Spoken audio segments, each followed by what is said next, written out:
Pretty soon we're gonna start throwing the term pre-emergent around a whole lot around here. So what the heck are pre-emergents, what are they for, and how do they work?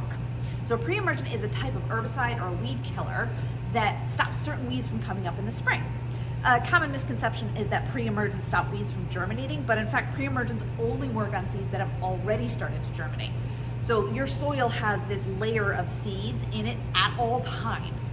It's called a seed bank, and a lot of those different seeds eventually will become weeds, and they just kind of hang out in dormancy until the conditions are right for them to sprout. So pre-emergent creates a barrier at the top of your soil, and when the weed seeds begin to sprout, they hit the barrier and it stops them from developing into full-grown big boy weeds.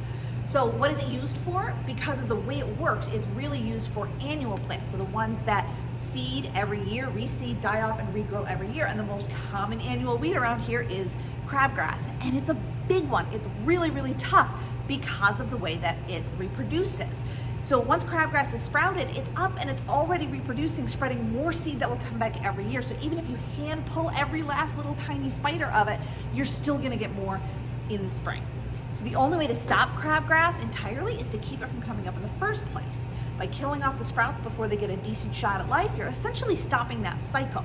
But keep in mind that there might still be some dormant seeds hanging out in the seed bank, so a few cycles might be necessary before your lawn is fully in the clear. So when do you apply it? So the best time to apply it is when the soil temperature reaches about 55 degrees. So the pre-emergent will need to be applied before then in order to be the most effective. Because that's when crabgrass generally germinates, is around that time. So you don't want to be throwing it down on top of like a foot of snow either, which we still have here in the end of March because it's upstate. So sometime when the soil is above freezing, but not quite 55 yet. If you don't have a soil thermometer handy, because who doesn't have a soil thermometer handy, you can just kind of use there's charts online, but a general rule of thumb is in Northville, up here, the soil reaches an average of 55 right around the 15th of May. In Amsterdam, it's about a week earlier. So if your pre-emergent is down anytime in the month of April, you should be good to go.